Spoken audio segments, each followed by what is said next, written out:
श्री राजय्या प्रभाकर गज्जम यांचे Prabhakar steel building व घर बांधकामासाठी लागणारे नामवंत कंपनीचे स्टील व सिमेंट आणि इतर सर्व साहित्य मिळणारे एकमेव ठिकाण म्हणजे प्रभाकर स्टील। पत्ता मुख्य शाखा MIDC industries area Lifeline chemical समोर, दुसरी शाखा MIDC industries area speed readymade Anantatara lawn समोर, अक्कलकोट रोड सोलापूर। संपर्क क्रमांक 9423591259 व 8087551679।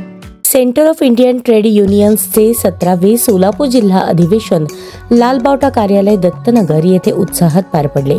अधिवेशनाची सुरुवात कॉम्रेड नरसय्या आडम मास्टर यांच्या हस्ते ध्वजारोहणाने झाली। अधिवेशनाचे उद्घाटन राज्य C2 नेते आणि जिल्हा प्रभारी कॉम्रेड वसंत पवार यांनी केले। आपल्या भाषणात त्यांनी केंद्र सरकारने 29 विविध कामगार कायद्यांचे 4 श्रमसंहितांमध्ये केलेले रूपांतर हे कामगार विरोधी पाऊल असल्याचा आरोप केला। ते म्हणाले, नवीन श्रमसंहितेत लेबर कोर्ट व लेबर ऑफिसची संकल्पना संपवण्यात आली आहे। 60% अधिक असंघटित कामगारांवर या कायद्यांचा गंभीर परिणाम होणार आहे। कामगारांनी एकजुटीने या धोरणांविरोधात उभे राहणे अत्यंत आवश्यक आहे। ते पुढे म्हणाले, असंघटित क्षेत्रातील कामगारांना सामाजिक सुरक्षा व पेन्शन देण्यासाठी C2 ने सातत्याने लढा दिला असून कामगारांच्या निवाऱ्याचे स्वप्न साकार करण्यातही संघटना यशस्वी ठरली आहे।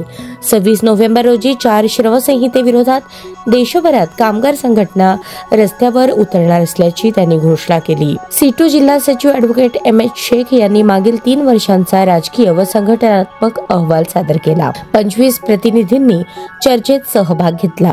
जिल्हा कोषाध्यक्ष कॉम्रेड दीपक निकंबे यांनी आर्थिक अहवाल मांडला।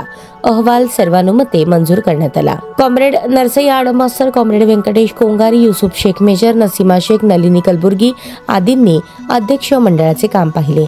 वृत्तांत लेखन समितीचे दत्ता चव्हाण आणि किशोर मेहता यांनी पाहिले। अधिवेशनात 21 सदस्यीय पदाधिकारी कमिटी आणि 61 सदस्यीय जिल्हा कार्यकारिणीची निवड करण्यात आली। त्यात मुख्य पदाधिकारी याप्रमाणे: जिल्हाध्यक्ष कॉम्रेड नरसय्या आडम मास्टर, जिल्हा सचिव ॲडव्होकेट MH शेख, जिल्हा कोषाध्यक्ष कॉम्रेड दीपक निकंबे, उपाध्यक्ष comrade Nalini Kalburgi, comrade Venkatesh Kongari, comrade Kamini Adam, comrade Naseema Shaikh, comrade Sunanda Balla, comrade Shakuntala Panibhate, comrade Fatima Baig, comrade Bapu Sable, comrade Dawood Shaikh, सहसचिव comrade Yusuf Shaikh, comrade Kishor Mehta, comrade William Sasane, comrade Naresh Dugane, comrade Virendra Padma, comrade Waseem Mulla, comrade Pushpa Patil, comrade Vikram Kalburgi, comrade Muralidhar सुंचू।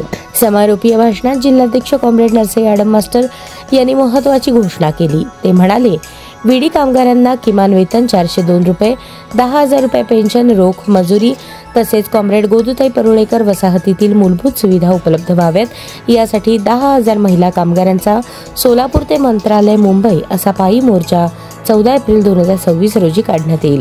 सरकार कामगारांना गुलाब बनवणारे आणि नवे कायदे आणत आहे।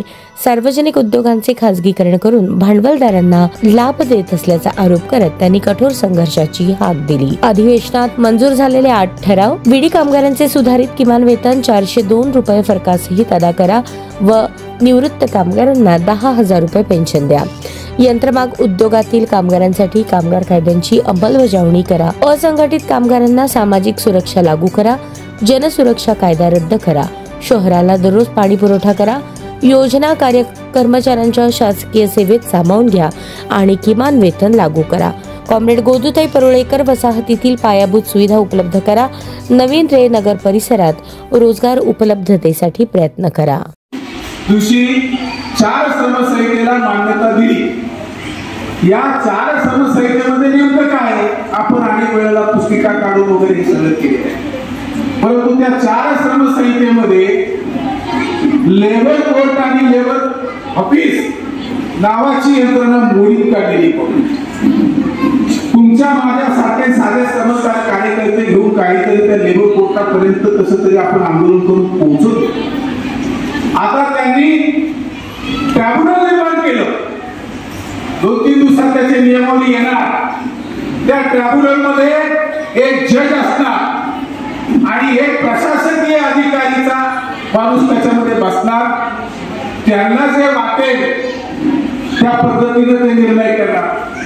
आणि त्याच्याकडे मग सगळे पगाराचा प्रश्न असेल, तुमच्या सर्व्हिसचा प्रश्न असेल, कामावून काढलेल्या, नोकरीवरून गमावलेल्या, ताळेबंदी झालेल्या असे जे सगळे कामगार आहेत त्याचा निर्णय ती करते.